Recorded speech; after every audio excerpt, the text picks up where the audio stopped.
Lara with Our Revolution National, and I'm here to get us started tonight on this very special call. You'll hear all about our work to ban insurrectionists from the ballot and how you can get involved. If you're here in the Zoom, let us know your name and where you're from in the chat. Also, you can help us build this call by sharing the link on your Facebook and Twitter, and make sure you're following Our Revolution on social media so you can stay up to date with what is going on in the movement. We're dropping those links now in the chat, the Facebook and Twitter, so please be on the lookout for those. For folks joining us by phone or watching live on social media, we'd love for you to join us here in the Zoom, where you can interact with our guests and one another. We're dropping the link into our Zoom now in our social media streams, and if you're on the phone, you can press *3 and an operator will help you transfer over. The link to get into the Zoom tonight for this very special broadcast is ourrev.us/14 and the number 3. That's ourrev.us/14.3. Again, my name is Christy Lara, and I'm super happy you're with us tonight. Awesome to see all of you guys here for this very important, for this very important Defend Democracy Town Hall. Tonight we'll be talking with Our Revolution members and their lawyers who are taking the fight directly to far-right extremists in office. Our partners at Free Speech for People, President and co-founder John Bonifaz, and 14.3 campaign director Alexandra Flores-Quilty will join work to ban insurrectionists, and we'll tell you what you can do to help us make that mission and get it accomplished. We want to welcome everyone who's joining us here in the chat. Please take a moment to introduce yourselves, what state you're organizing with, and also let us know what got you, inspired to join this call, what you hope to see out of the 14.3 campaign. We're excited to know and hear from all of you. As the call is building, you can take action right now by signing our petition that will go out to Secretaries of State, urging them to recognize that insurrectionists have disqualified themselves from running for office and keep their names off the ballot in these 2022 elections. And we can all think of a very specific name we do not want on the ballot in the upcoming presidential election cycle. Let's not forget the means to the ends of this. Our revolution is taking on right-wing extremists directly, and our members, along with Free Speech for People, have stood up to file challenges against Madison Cawthorn in North Carolina, Marjorie Greene in Georgia, and Paul Gosar in Arizona, and we're just getting started. We're looking for progressive patriots to carry out on this fight against insurrectionists in Oregon and in Colorado. You may receive a phone call from our phone bank force asking you to sign on to these efforts, so please be on the lookout for that. One way we can take action right now is to sign the petition calling for this effort. You can go to the link at ourrevolution.com/bar insurrectionists from the ballot. That will take you directly to the petition form. Again, just go to our website, ourrevolution.com. It'll be also in the events section, as well as the latest newsletter, the Our Revolution newsletter we send out every weekend. This last one was sent out on May 1st to celebrate Labor Day, so please take a look out for that. Again, I want to welcome everyone that's here in the Zoom, as well as joining us by phones. Thousands of people join us on these organizing calls via cell phone and Zoom, so we want to thank everyone who's taking time out of their day to organize with us and the progressive movement. We're going to let the call just build a little bit longer, and again, please take a moment to introduce yourself in the chat. This is a very special call being organized by Our Revolution and Free Speech for People. So we want to know what inspired you to be here, what you're doing in your state to help organize these efforts, and what you hope as a movement, as a coalition, we can achieve together. One more time, if you're one of the thousands of folks calling in, please join us directly in Zoom for a more interactive experience by pressing *3, and an operator will get you to ourrev.us/Zoom, and that'll bring you right into this meeting. The link is ourrev/Zoom. That's ourrev.us/Zoom. And with that, I'm going to take a few minutes to introduce our host for the evening, our Our Revolution organizing coordinator, Hal Ginsberg. Hal, take it away.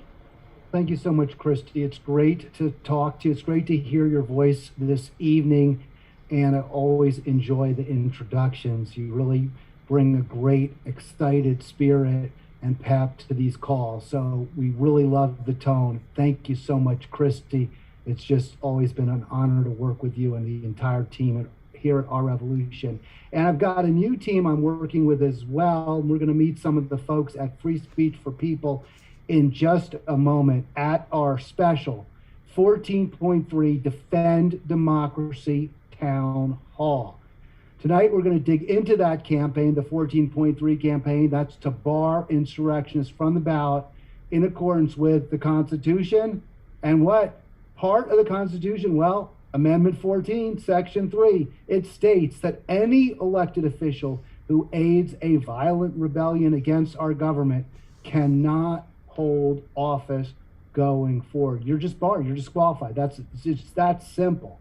And that means that with Representatives Marjorie Taylor Greene, Paul Gosar, former President Donald Trump, and many others seeking re-election, people who fomented the January 6, 2021 attacks on the Capitol, when they did that, they violated their oath of office, they violated the U.S. Constitution, Amendment 14, Section 3, and they are therefore disqualified from running for office. Our Legal Eagles, Free Speech for People, a nonprofit legal law firm, has developed a brilliant theory. We're working with them. We have worked with them to provide plaintiffs and other challengers to these insurrectionists to get them off the ballot, to return democracy to our nation in full flower. We're so excited to do that. We're so excited to speak to you about this and also to give you the opportunity to join our team. Among us are some of the folks you're going to meet tonight, in addition to John Bonifaz, who is a co-founder and president of the aforementioned Free Speech for People. We're also going to talk to Georgia plaintiff Mike Raspberry. I had the great honor of meeting Mike just a week ago, a little over a week ago now, in Georgia. He will tell us about his role in taking Marjorie Taylor Greene to court. We'll talk to Arizona plaintiff Carrie Good and her filing against Paul Gosar and others, Fincham and Biggs, in the Grand Canyon State.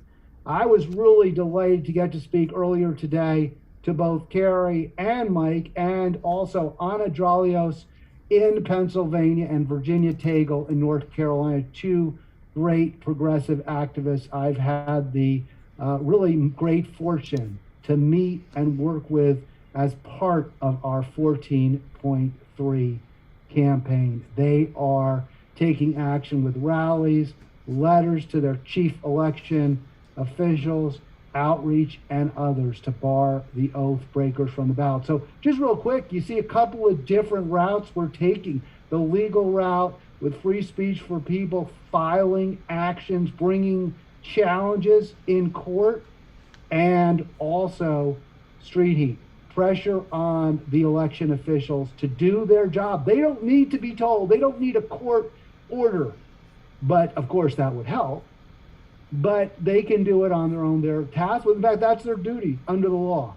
And we're going to make sure that they know all about it. We'll be talking about that tonight. Their duty to bar insurrectionists from the ballot. So let me just tell you just very briefly, 2 weeks ago, because our members stood up to file the initial challenge against Marjorie Taylor Greene, and one brave, patriotic veteran, Mike Raspberry, you're going to meet with him, working with us and Free Speech for People. Because of Michael, because of John Bonifaz, because of his partner Ron Fine, Marjorie Taylor Greene had to answer questions under oath about her involvement in the January 6th insurrection. And she didn't look good. I mean, I was sitting right there. A lot of couldn't remembers, can't remembers, and it really defied belief. I mean, less than a year and a few months ago, she can't remember. I mean, this was an incredibly impactful day. I mean, It beggars belief that she couldn't remember.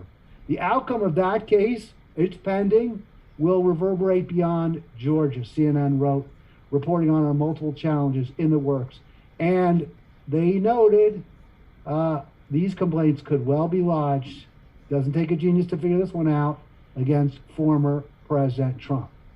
We're also taking on Madison Cawthorn in North Carolina. When I say we, Free Speech for People is appealing a decision there. We've expanded our campaign to Arizona. I mentioned Arizona, where we have challenges. I mentioned Gosar, Andy Biggs, Mark Fincham. We'll be talking to a great Arizona activist, Kerry Good, later on this call. And we have filed actions by Free Speech for People against those three insurrectionists, including Fincham. I mentioned he was actually in the mob as a rioter and breached the Capitol. His partner in Arizona, Paul Gosar, on social media posted a caption, an image there you can see it, of the rioters scaling the walls with the caption, "Americans are upset." Well, we are. You're darn right we're upset. We're upset at the radical Republican right-wing shredding of our Constitution. The evidence, and you'll hear a lot of it tonight, against these anti-democratic extremists is damning.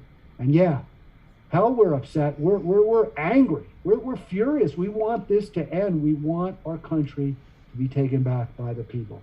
And that means a peaceful transfer of power. It's foundational to our democracy. That's why our members, our activists, folks we're working closely with, are taking concrete action to stop a descent into mob rule and political violence. We've got a great team. We've got a great core. I've talked about it. We need more. We want more progressive patriots. Folks on this call to step forward. Can we count on you to sign a petition targeting the chief election official in your state to join and to join our action? In other words, asking your chief election official to block insurrectionists from the ballot.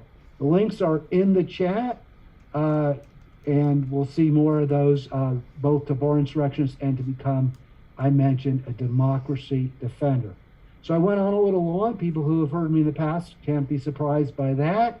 And I want to welcome, without further ado, Free Speech for People's president and co-founder, John Bonifaz. Welcome, John. Great to be with you. Tell us very briefly about your organization, the one you founded, and what you're doing right now with us and other great activists. Thank you, Hal. Thanks so much. It's great to be with all of you this evening.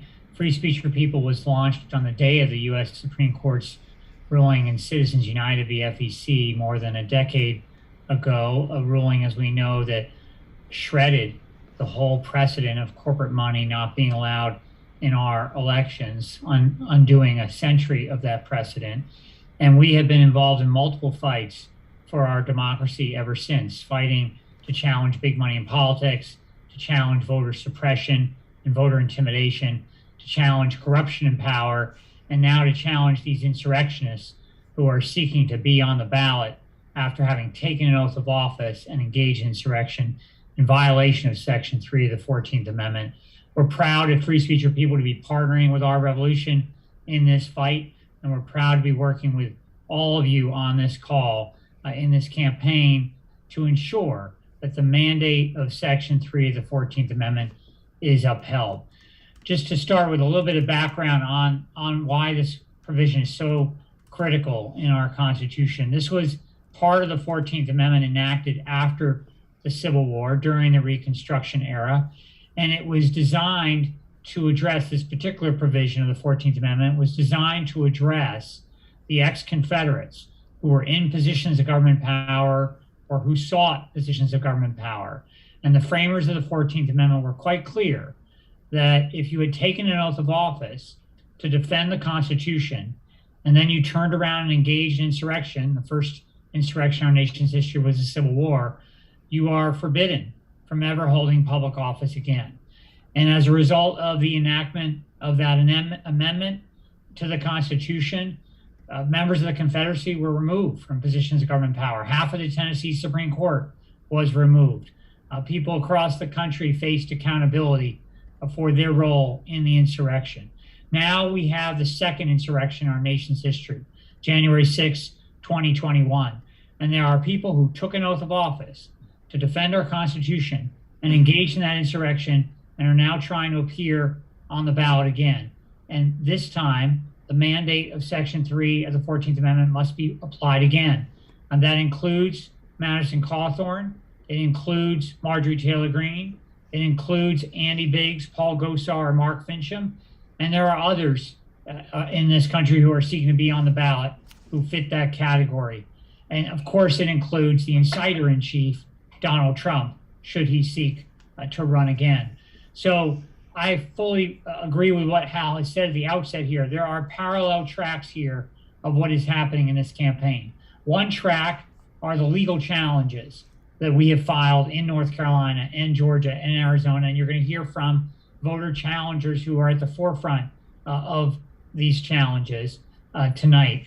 But in addition, there's the track of what we can do to pressure election officials all across the country to follow the mandate of Section 3 of the 14th Amendment. Voter challenges are important to bring forward this whole provision of the Constitution and make clear it's upheld, but it's not the only way to enforce this section of the Constitution. Election officials have a mandate, have a responsibility to follow what the mandate of Section 3 of the 14th Amendment says. And when they are putting people on the ballot, they have to ensure that they haven't taken an oath of office and then engaged in insurrection. Just like they have to ensure that they meet the age qualification for the office, which is 25 if you want to run for Congress, or the residency qualifications or citizenship qualifications. All of these are in the Constitution, as is the qualification that you don't take an oath of office and then engage in insurrection. So just to briefly summarize where we are in these legal challenges. In North Carolina, we filed in early January against Madison Cawthorn.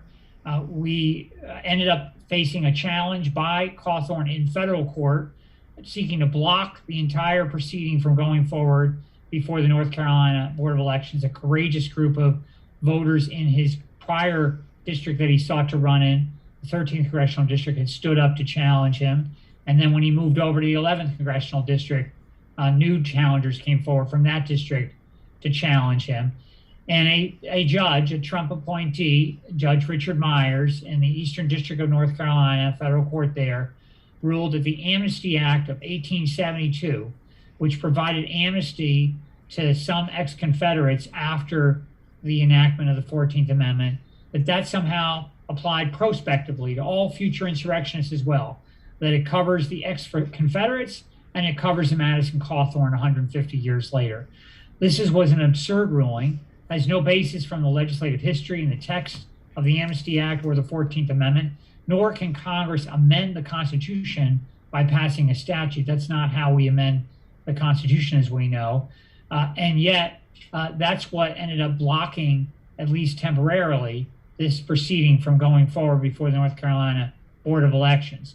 Just today, the U.S. Court of Appeals for the Fourth Circuit heard our appeal on an expedited basis on behalf of our clients. And it was a vibrant hearing with a lot of questions for both sides. And we are hopeful that the court will do the right thing and recognize that the law is on our side, that ruling needs to be reversed, and that the voters have a right to have their challenge heard before the North Carolina State Board of Elections. In Georgia, as Hal has referenced, for the first time in our nation's history, a member of Congress has been placed under oath to testify about her role in an insurrection. That's Marjorie Taylor Greene. And it came about first because we filed a challenge to her candidacy under Section 3 of the 14th Amendment. Then she rushed to federal court like Cawthorn did, but this time she met a different judge, Judge Amy Totenberg of the Northern District of Georgia. And Judge Totenberg in that federal district court issued a 73-page ruling on April 18th in which she made clear that Marjorie Taylor Greene did not have any basis to stop the proceeding from going forward before a state administrative law judge. That led to her on April 22nd having to take the stand and testify under oath.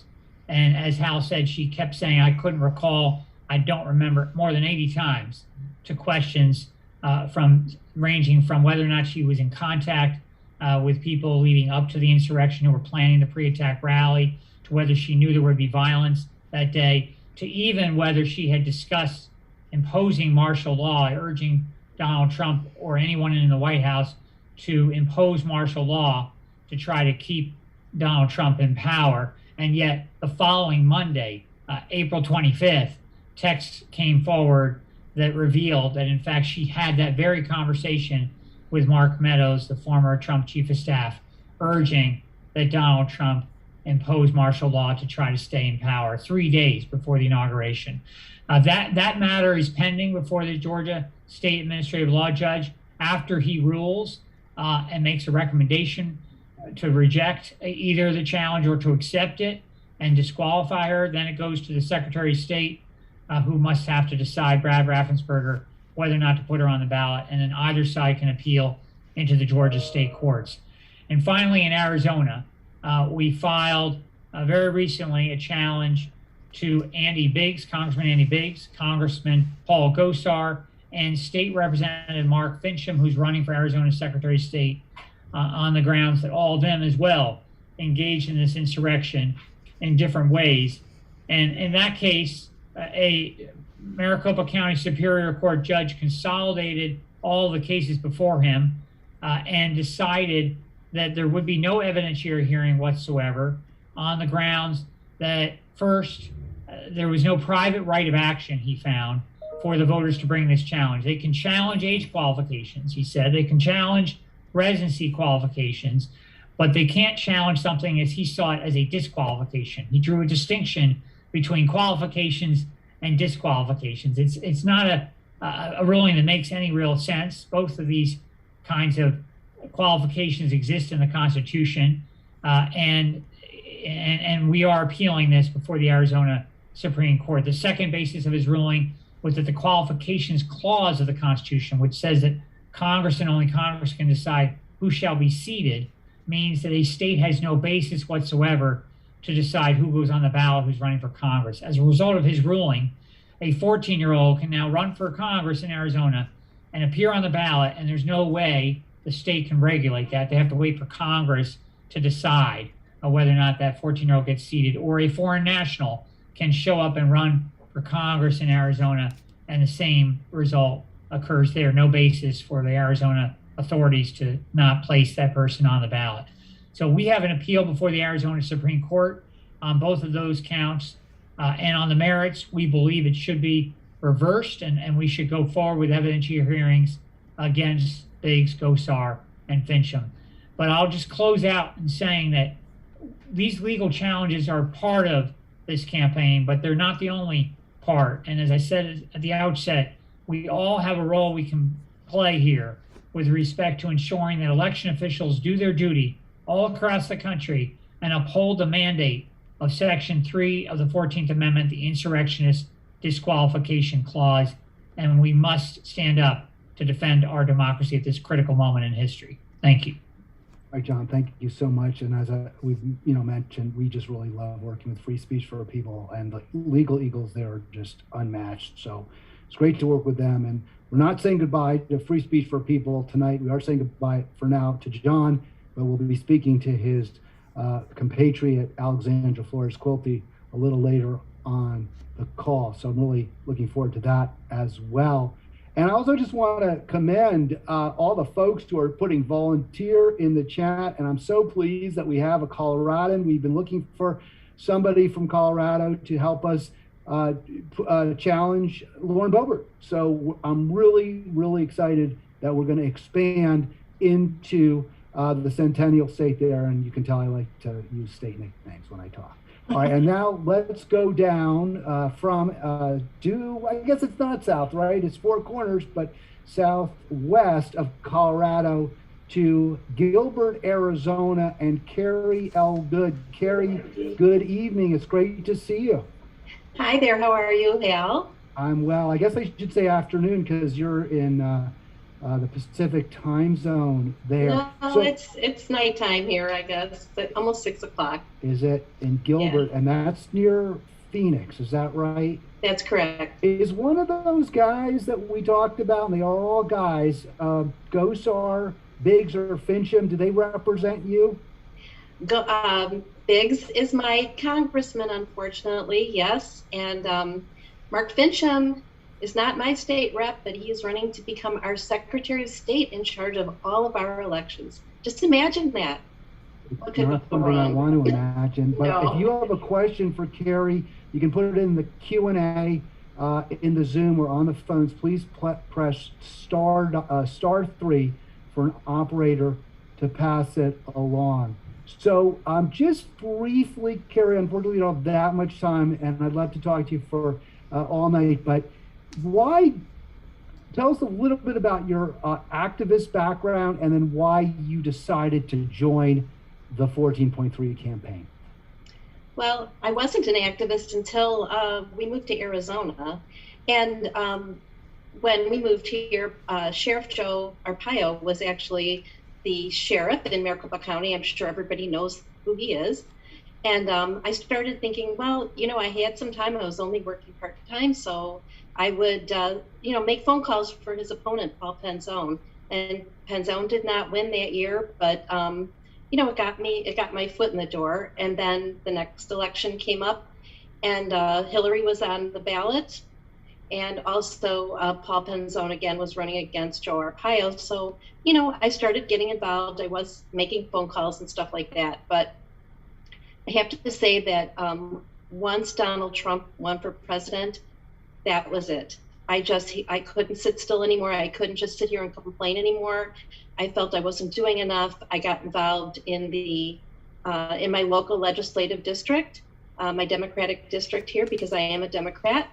And I became a member of one of the executive board, and we've raised money. We made phone calls, and I'm proud to say that we had a 93% turnout of Democrats in my district. But unfortunately, my district is quite red.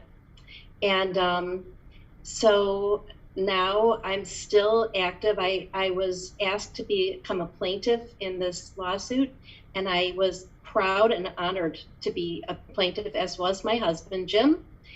And we are hoping that that the lawsuit goes forward, or that at least you'll be able to get these insurrectionists under oath.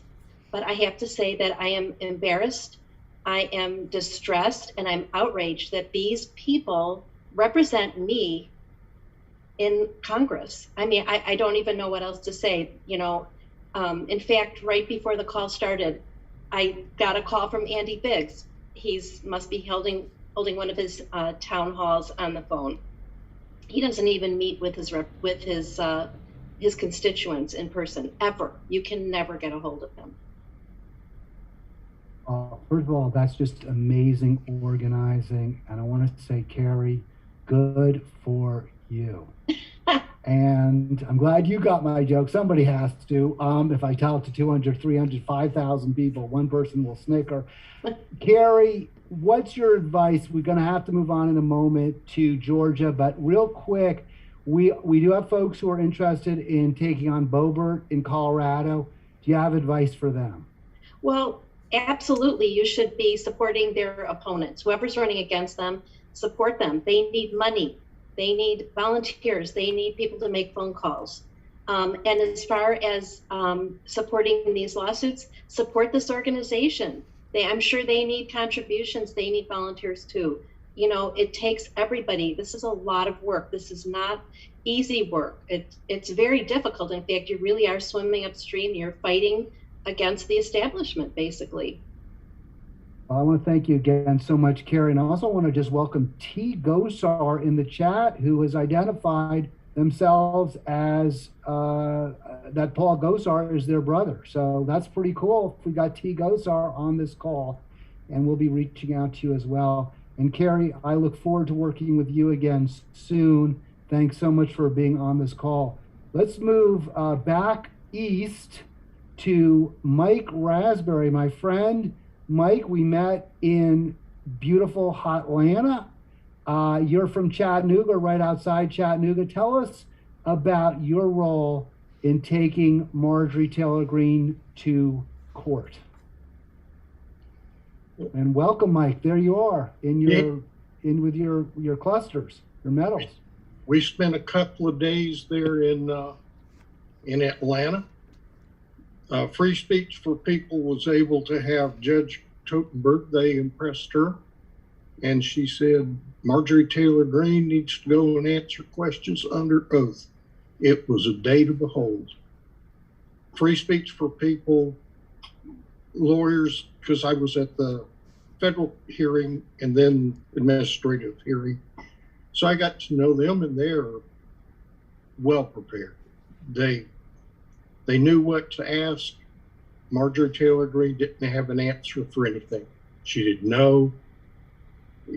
She went out of her way to make you say, you're going to have to charge me for me to do anything. Otherwise, I don't know nothing.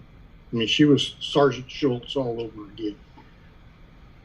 Unfortunately, all of the emails that came out that weekend after her testimony, if they had come, say, 2 days before that testimony, it had been all over there at the hearing. And I'm not sure it's not all over now. I've read all of the briefs that Free Speech for People has sent me, and it's well researched. They're on top of it. Our Revolution Free Speech for People are a good team. Well, I'll tell you what, you're a critical piece of that puzzle, a member of the team, Mike. And I was really impressed with the way you handled that press scrum. Tell us what that was like with MSNBC and all those TV station reporters interviewing you. The first rule is that you don't ever answer a question that you don't know the answer to. It was easy. She's a big target, but this is about the 14th Amendment, Section 3. It could have been any of them, and there are a lot of them to go around. She just happens to be mine.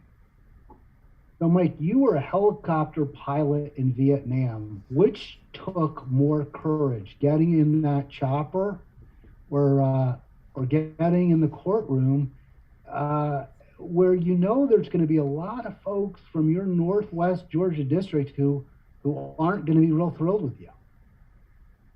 That's not my problem. This needs to be handled. Somebody has to stand up. You and Free Speech for People, you came, you said, I'm going to do it, and you're doing it. Yeah, I sign on with you every day.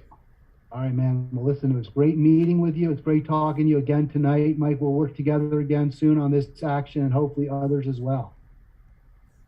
Thank you.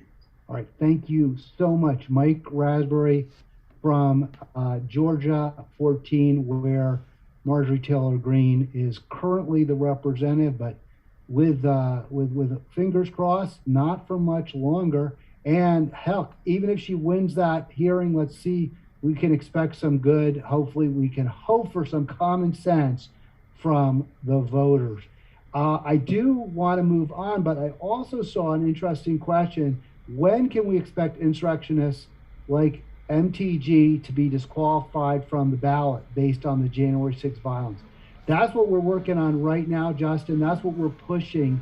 That's why we're bringing lawsuits. That's why John Bonifaz and his legal team have filed an action in Georgia, and that's why we're pressuring election officials across the state. I can't give you a date.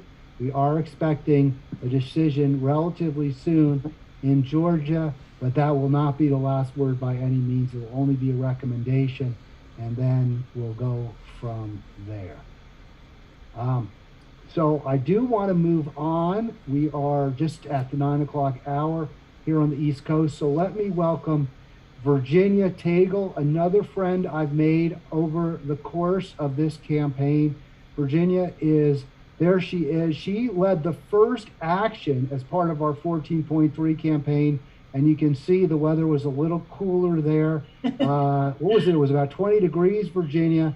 Today you were out in Henderson County, Hendersonville, North Carolina, at the polls. What's the weather like today? It was about 80 degrees, and it was a good day to work in the garden in my spare time. You are a long time. Some of our folks have kind of got new to organizing. You heard Carrie just kind of really got into it recently. You're a longtime Bernie supporter, active as a teacher politically as well in the Midwest now in, I'll do it, the Tar Heel State. Tell us why this was an action, this was an activity, challenging, organizing against Madison Cawthorn you could not say no to. So when I first was looking at moving to the area, it was during the primary for the Republican seat. And I noticed a litter of campaign signs. And then, of course, I moved here and was immediately involved with voter protection in the election of 2020. And I learned more about this person, Madison Cawthorn. So I was quite dismayed that he was elected. And then since that time, if you followed the national news, there's been so many distractions that he's provided us in the way of ethics violations, law breaking, questionable personal behavior. But the thing of it is that the violation of the oath, 11.3, is the most egregious. It affects all of us. And it's shocking that this young man was elected into office. And I drive by his house. I've been to his congressional office. I've been by his campaign headquarters. He continues to flagrantly break the law, and he's done nothing for his constituents. We had a massive flood here in the spring. Number of people died. People are still homeless. And I'll just draw an analogy. You know, the studies show that campaign signs don't do anything to enhance the campaign. All they are for is for the candidate. And he's just a prime example of, again, an underling with Donald Trump's manifestation right here in Western North Carolina.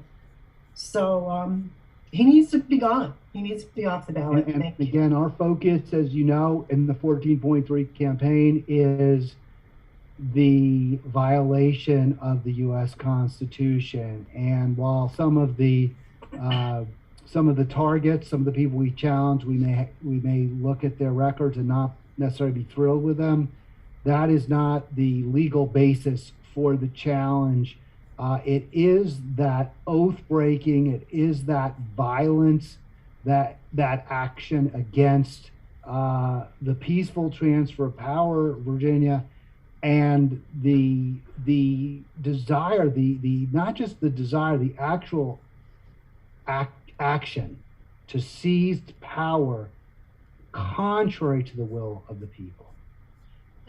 I would just like to add, I am an election worker, and I had to take an oath of office to work at the elections. And I took that very seriously, and that's what I expect my representative to do. So thank you for doing your good work to hold this person accountable. I want to thank you so much. As I mentioned, it's great working with all the folks on this call, and I've had such a, I was excited to take on this responsibility, and it's worked out so well for me. And part of it is, of course, the conviction that if you take up arms against the United States government, you should not be in government. But the best part of it is meeting and working with people like John and Mike and Anna. We'll meet Anna in a moment, and Virginia, and now Carrie as well. So we are going to move on. I do want to say, if you want to put questions in the Q&A, we'll be happy to respond as best we can.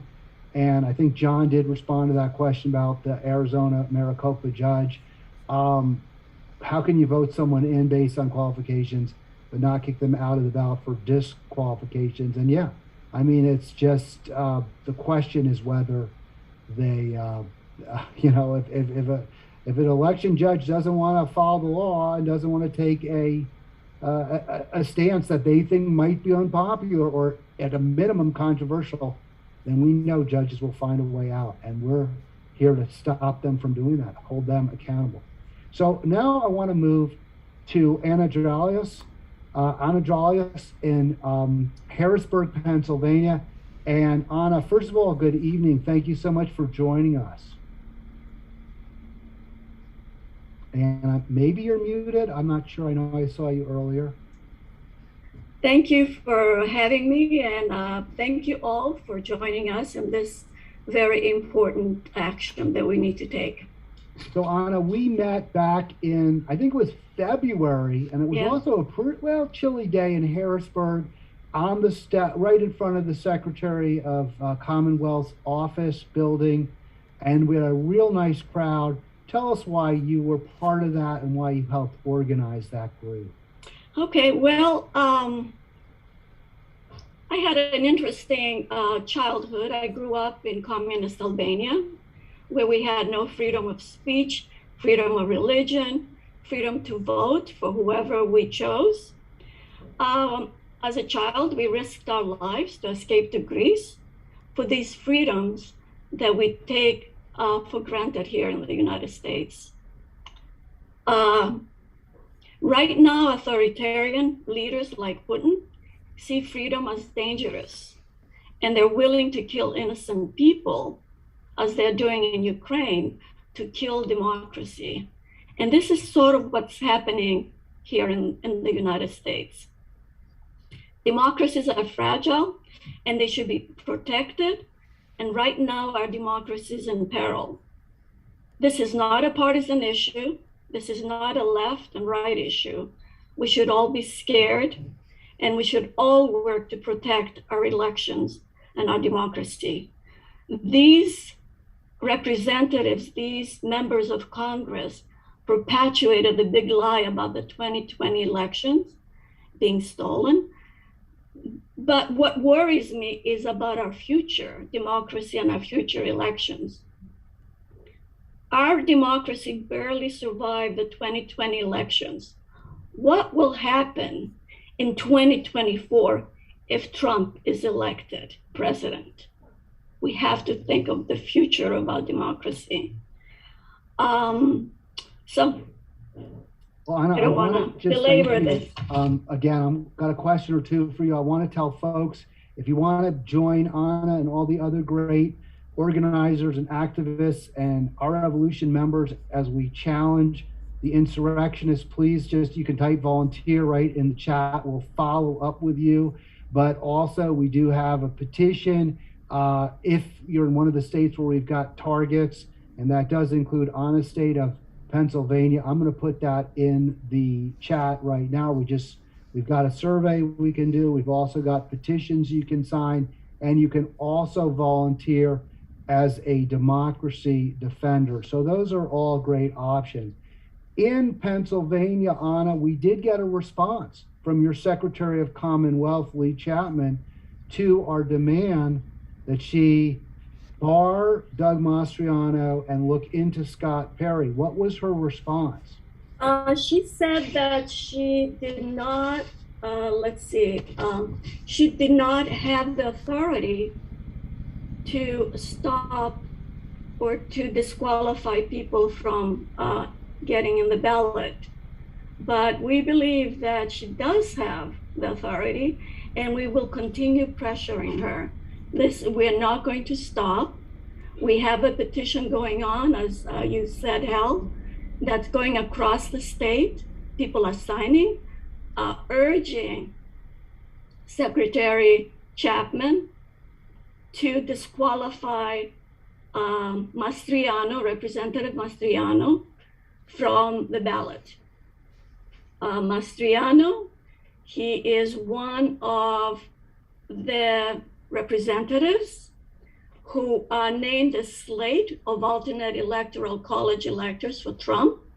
he sponsored a resolution to undo Biden's certification in Pennsylvania.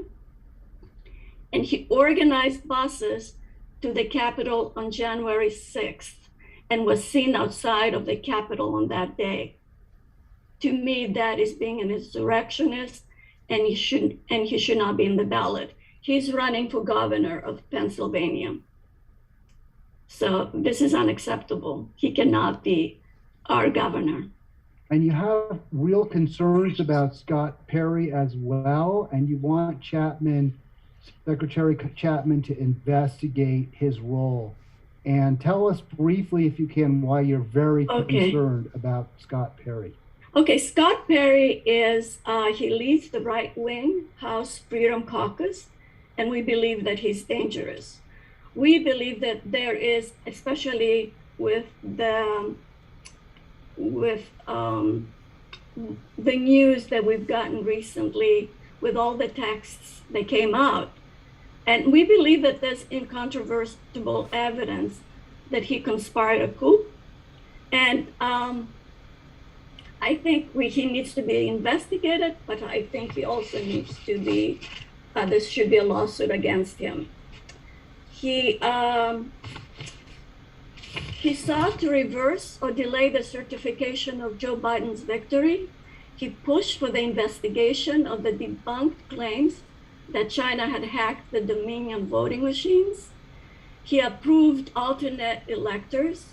He endorsed the idea of encouraging supporters to march to the Capitol, even after they were told that violence was possible. He encouraged Trump to replace acting AG Rosen with Clark. He was a minor official.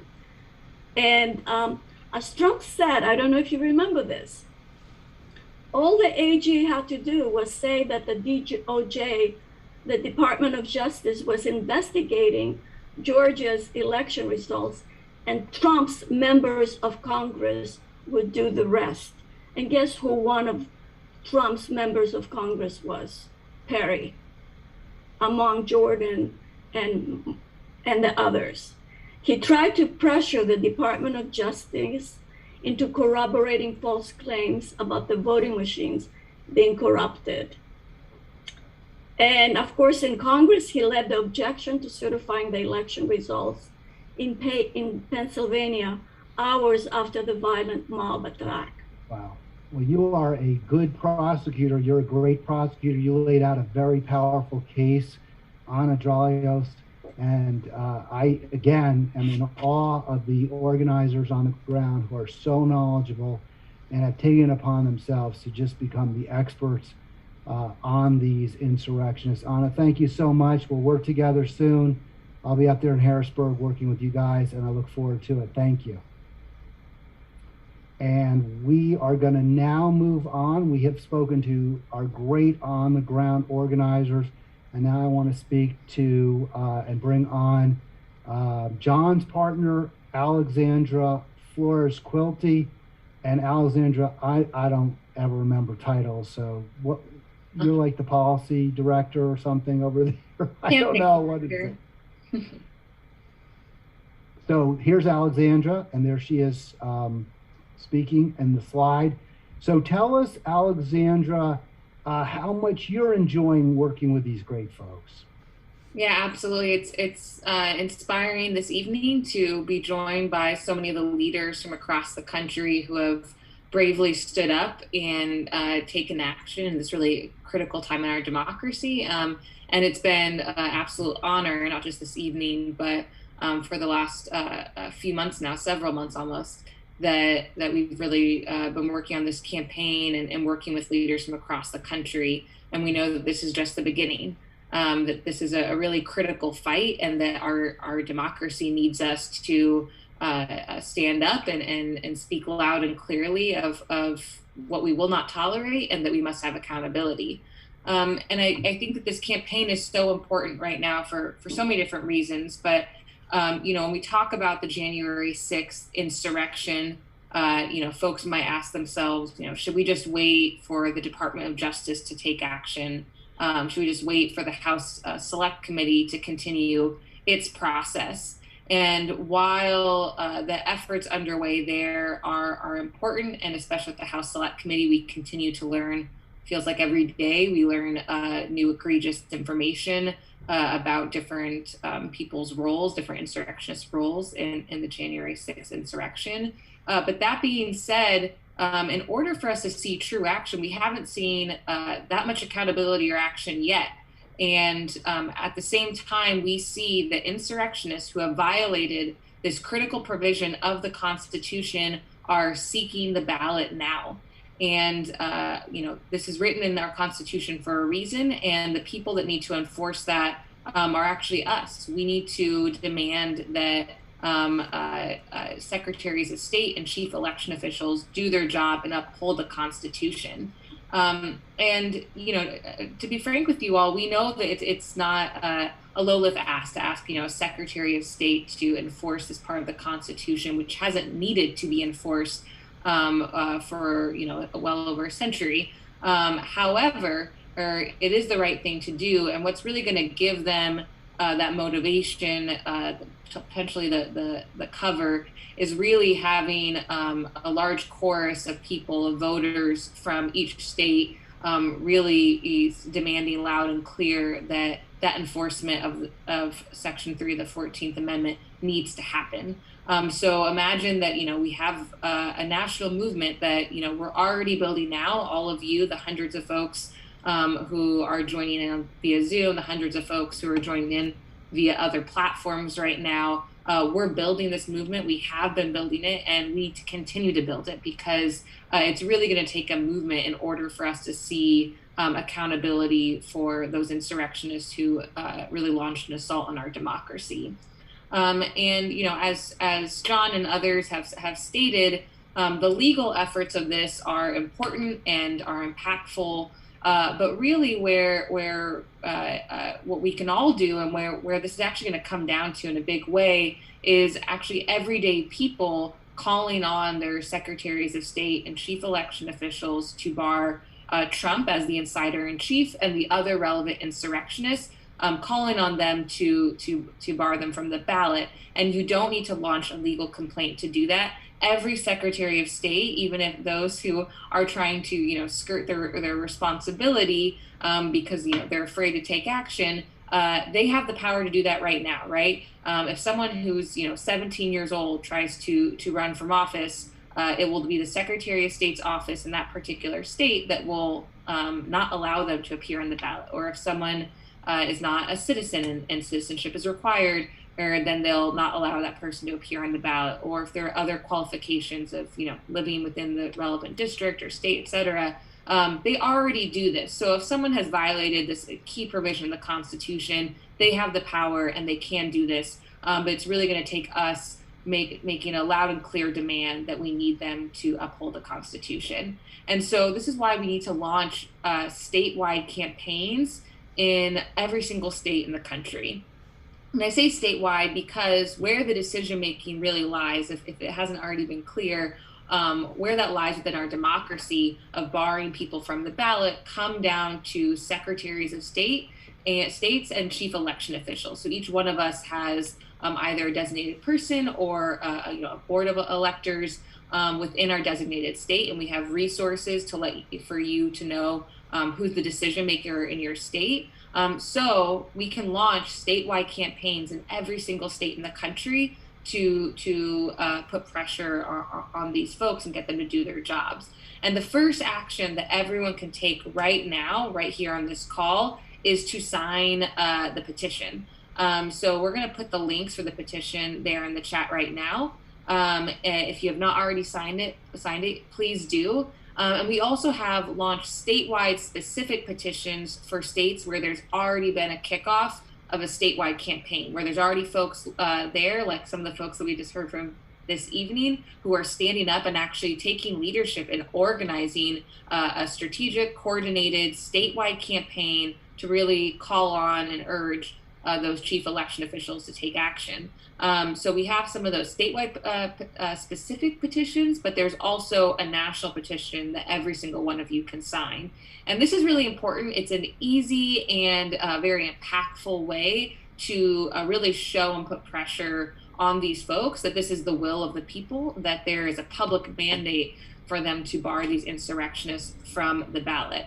And the second action that every single person can take tonight, and some of you probably have already signed the petitions, the second action is if you can commit right now to getting 10 friends, 10 family members, 10 people that you know to also sign that petition, sign the state specific one or sign the national.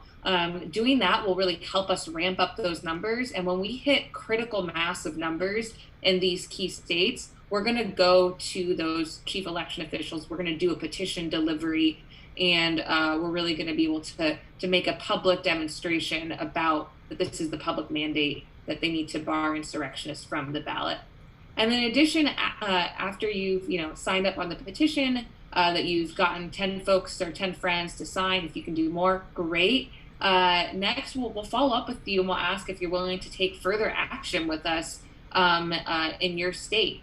This will include going to in-person demonstrations. If you're willing to actually take leadership and organize demonstrations, that would be incredible. But we really need to build a true movement here in order to see real action. I think that's very possible. We've already heard from so many incredible leaders this evening who bravely stood up in their states and taken action this particular way. The movement just continues to grow, but we really need you in order to make it the impact that we need. So I see that the petition's being included there in the chat. So please sign up, get your friends to sign, and sign up to also volunteer so we can start to continue to ramp up demonstrations and actions. And I'll turn it back over to you, Hal. All right. Well, thanks, Alexandra. I wanted to say, if you do sign that petition, it's akin to signing up to volunteer, because we will follow up with all the signers. And when I say we, that's Alexandra and I. So we'll be following up with you to ask you to get even more involved and to maybe get involved in direct action or letter writing. And I did want to ask Alexandra this question from Karen. She answered it without my asking it, which was, how can I get involved without having to do a lot of phone calling and phone banking? And actually, we're really not asking for much phone calling or phone banking. We're sharing our petition on social media. We're asking friends and family to sign. We're going to get involved in going to our secretaries of state or other chief election officials. So this is not a phone call heavy kind of assignment. And I am going to ask if we can speak to someone who's ready to volunteer right now in just a moment. But I do want to bring back, if I can, if John Bonifaz is still with us. John, I had a couple of questions in the Q&A. I was really thinking of you to answer. This is, what about other state officers or federal officers? Can we look to the Justice Department? Can we look to, say, governors of a state to maybe block insurrectionists? Is that a viable path? Thank you, Hal, for that question. There's no question that Congress could, if it wanted to, enact enabling legislation that would leave the Justice Department to have the authority to engage in prosecutions of people who have effectively violated their oath of office by engaging in this insurrection. That happened right after the Civil War, after the 14th Amendment was enacted. There was enabling legislation allowed for federal prosecutors to, as I mentioned earlier, remove half of the Tennessee Supreme Court, for example, because of their role in the Civil War in the Confederacy. But that enabling legislation for prosecutions is not necessary for state election officials to do their duty. So it would be helpful if Congress were to do that and have the Department of Justice involved with respect to Section 3 of the 14th Amendment. But it's not required as a precondition for state election officials to do their duty. And I would just add, because I've seen some questions in the chat about, well, I'm from Massachusetts, and for example, there doesn't seem to be necessarily an insurrectionist on the ballot right now. And I actually live in Massachusetts. And what I would say for those who live in a state like this, or even in another state where you think you're not facing, as some of the people who've been on this call have talked about in Arizona or Georgia or North Carolina, you're not facing an insurrectionist on your ballot right now. We know that the inciter in chief is potentially going to be running again, Donald Trump. And in every state, he's going to need to be on that state ballot in order to run. And so every state is in play. Massachusetts, California, wherever you may be. The question is going to be before your chief election official, are they going to carry out the duty and the mandate of Section 3 of the 14th Amendment, or are they going to stay on the sidelines? And so this is why this campaign is so important for all of us all across the country.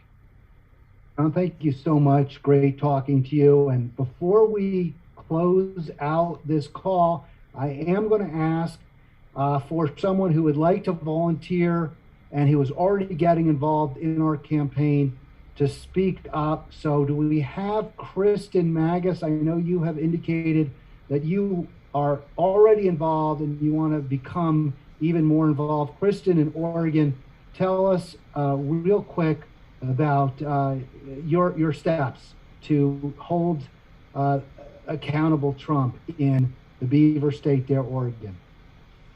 Hi, everybody. I do want to help block the insurrectionists, in particular the chief insurrectionist and disgraced ex-president here in Oregon. My father had to flee his home country of Estonia to escape the Soviet Russians. And he always taught me how precious and fragile freedom and democracy are. But I grew up taking it all for granted. And I realize now that we have a real life, well-organized attack on our democracy at all levels of government. And I realize that now is the time for me to step up and take action. So I've been looking for a real high leverage strategy to help protect our democracy. And I believe that this is it, in a way that I can help to protect my kids and my grandkids and the 6 generations coming behind us. To protect our democracy. Thank you so much, Kristen. That is just awesome. Love to hear that.